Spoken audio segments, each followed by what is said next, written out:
offered on the tree. Streams of mercy are abounding.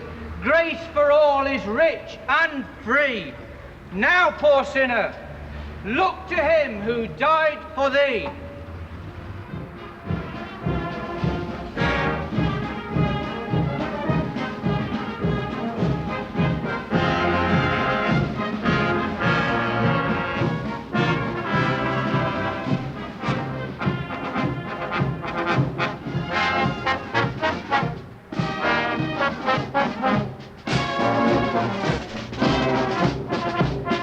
The popular image of the Salvation Army at work, where the vagrant and the vagabond is given succour and occasionally salvation through the medium of oompas and amens, of poke bonnets and prayer. In our welfare state, they still provide, in some respects, a more extensive welfare service, and in many respects a more effective one than the state itself. Every night they provide more homeless people with shelter than all the local authorities, and more than all the other voluntary bodies put together. Sometimes it's pretty antiquated shelter. This hostel in Nottingham is the oldest one in Britain, and General Booth would still find it familiar, except for the television. And there are small charges to pay and regulations to observe, which not every wanderer will accept.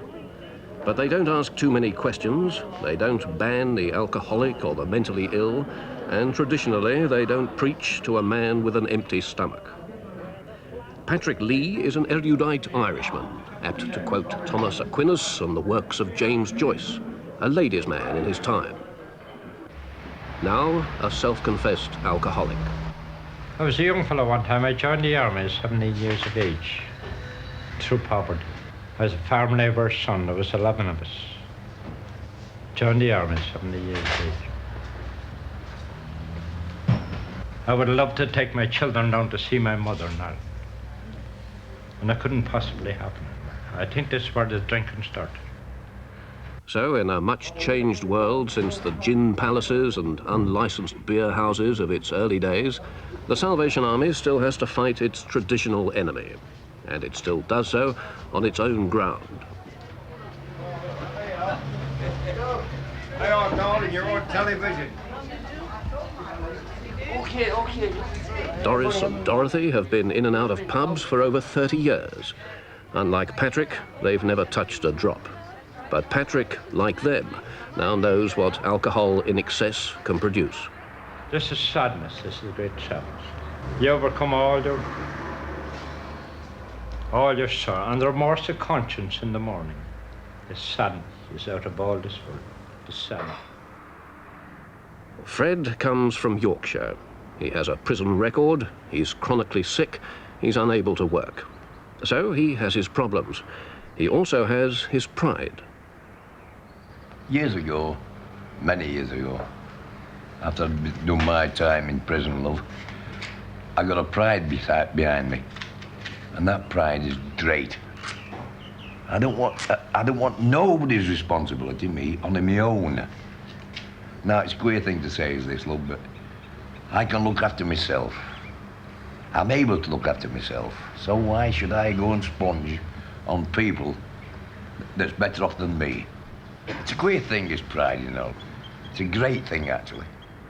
My brothers, I've 4 brothers, all well off at bits.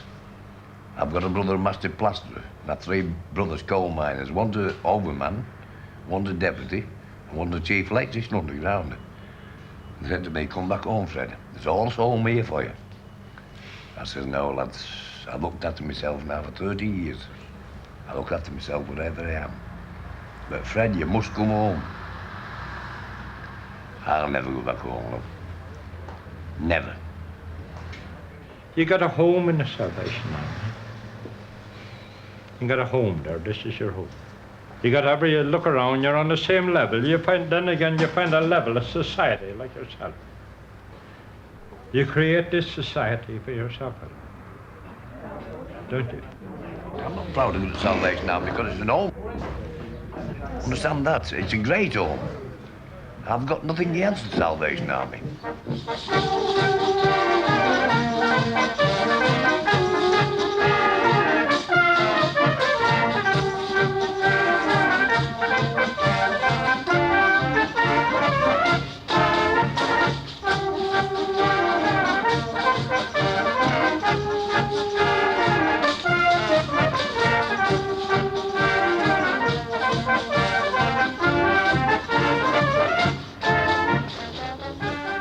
This is the work envisaged a century ago by William Booth of Nottingham, a city so bespattered now with memorials and landmarks and other Boothiana that the Salvationists issue a special map for visitors called the William Booth Walkabout.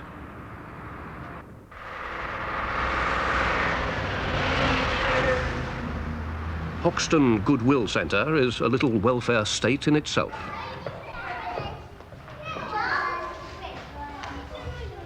Now, is everybody ready? Now It cares for the community from the cradle very nearly to the grave. I would like to say this, I've got lots of reason to be thankful to them when I was a child, because I would have gone hungry if it hadn't been for Salvation Army. And I mean that, honestly. Can you tell us about that? Well, when my mother had 9 children and my father was on the docks out of work, and you know, there weren't much work. And then we just used to have to go down to Salvation Army and get a bowl of soup and a chunk of bread, and other than that we wouldn't have had anything. And I really mean that, because you didn't get anything off of supplementary or insurance, not like you do now.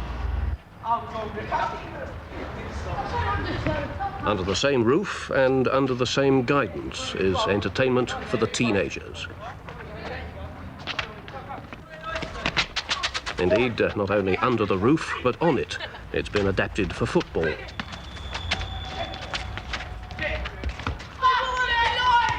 And in the cellar, the staff put aside their poke bonnets and peaked caps, and instead of the traditional boom of the tuba and the rattle of the tambourine, there's the deafening din of the disco.